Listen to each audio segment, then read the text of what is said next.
Welcome to CIA Declassified. Pat Price was the antithesis of the typical, quote, sensitive, end quote. He wasn't a bohemian artist, a homosexual, or a mystical guru. He was a former police commissioner from Burbank, California. He brought a methodical, no-nonsense approach and a demand for operational results that made him an immediate favorite of the intelligence community. He was valued not for his philosophical insights, but for his stunning actionable accuracy. His records show a high degree of emotional and psychological stability, making his fantastic claims later on far harder for the agency to dismiss as simple psychosis. Price was, in every measurable way, grounded, logical, and obsessively meticulous. This is the viewer who kept receipts. We open the file DIA Price 001 Operational Accuracy. This file established Price's unparalleled trustworthiness. Unlike other viewers who sometimes provided vague symbolic data, Price provided coordinates, structural dimensions, and technical diagrams that were often accurate down to the meter. His recruitment was unique. He wasn't found through the usual parapsychology circuits. He was brought in because his initial independent experiments with remote viewing yielded data that was too specific to be dismissed. He described the internal workings of remote industrial machinery with the terminology of an engineer, not a mystic. His data was so precise, it bypassed the usual skeptical gatekeepers, moving straight to military analysts who had to treat it as genuine intelligence. He was the first viewer who forced the Pentagon to recognize remote viewing as a genuine non-terrestrial reconnaissance tool.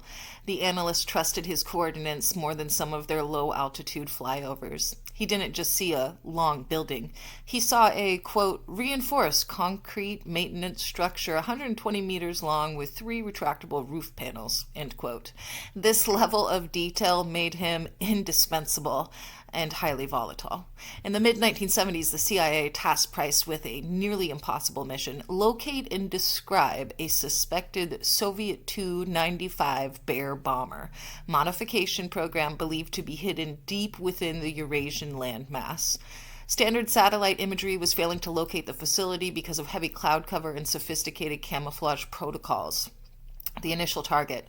The target was a grid of remote, desolate mountains with no identified population centers, a needle in 1,000 haystacks. Price's report. His session notes detail a large underground facility connected to an existing railroad spur near a specific river bend under the guise of an agricultural cooperative. He didn't just stop at the location. Price provided the precise blueprints. Crucially, he provided the precise length of the new modified wings on the bomber prototype, the number of hangar bays, 3, and details about a specific type of specialized high-temperature tungsten welding equipment used in the main assembly area of the underground hangar.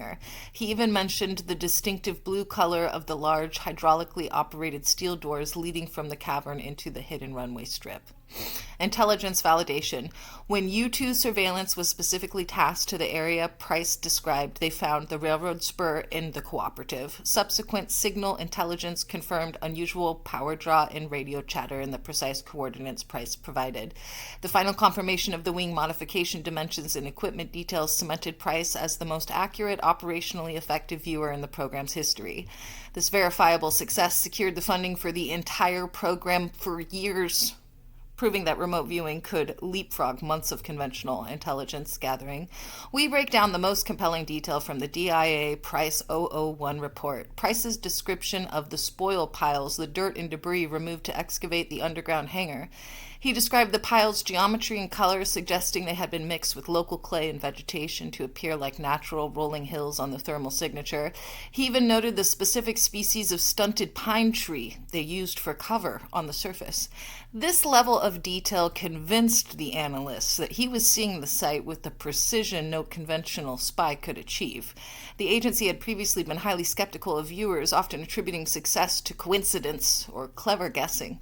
Price's ability to provide minute, verifiable data, like the exact ratio of the concrete mix in a foundation or the brand name of a piece of Soviet machinery, shattered that skepticism. It became impossible to deny that something extraordinary was happening. He wasn't guessing. He was observing. As Price's operational success piled up, so did the magnitude and the danger of his claims.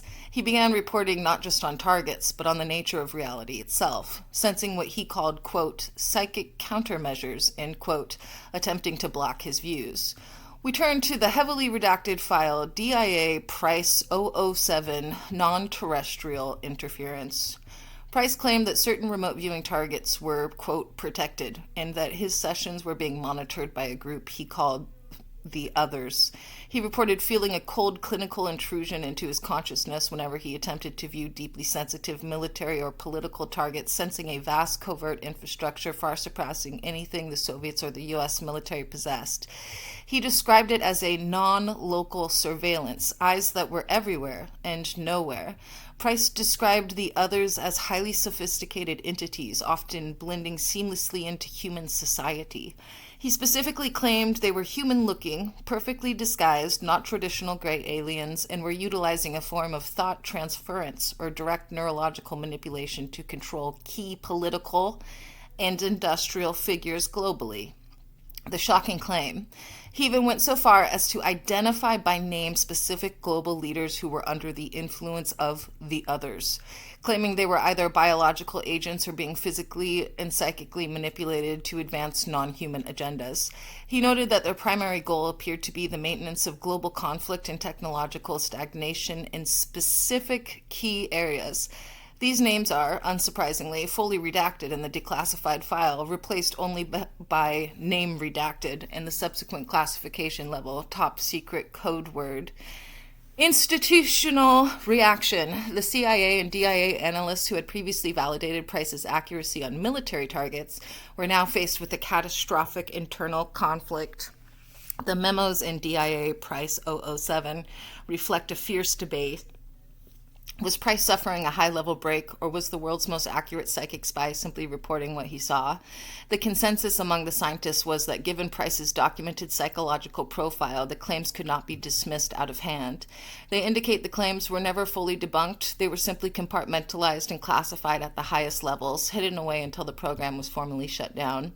In 1975, at the height of his operational success and controversial claims, Pat Price died suddenly in Las Vegas. While officially attributed to a massive heart attack, the timing and context, coupled with his knowledge of the others and highly classified Soviet assets, fueled immediate conspiracy theories among his peers and handlers. And speaking of heart attacks, for those of you deep in the archives, you know the documents we're talking about. In the very same era, the CIA was developing and eventually declassified the blueprints for a miniaturized covert device nicknamed the heart attack gun. A gun that fired a tiny frozen dart of shellfish toxin designed to induce symptoms utterly indistinguishable from a natural coronary event. Coincidence? Or just a little detail the intelligence community left lying around just in case a key viewer got a little too accurate about who was really running things? We'll be doing a full episode on that document later, but for now, the irony is not lost on anyone who worked closely with Pat Price. The DIA Price 007 file contains a final chilling entry, a memo expressing concern that Price's death was, quote, an operational neutralization event, end quote, potentially linked to his claims of monitoring by non-human intelligence. They had confirmed his views on Soviet bombers. They could not confirm his death was natural.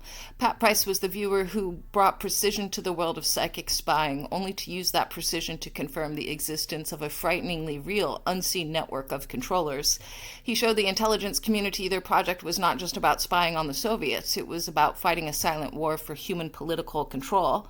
Next time, we move from the visionary Pat Price to the methodical viewer 001, Joe McMoneagle. We open the highly classified file DIA MCME 001, the Kola collapse, detailing the single most disastrous intelligence leak in the program's history, and the viewer who saw it all happen in real time. McMoneagle was tasked with locating a suspected defector in the Soviet Union and instead discovered the true scale of the Russian psychic effort.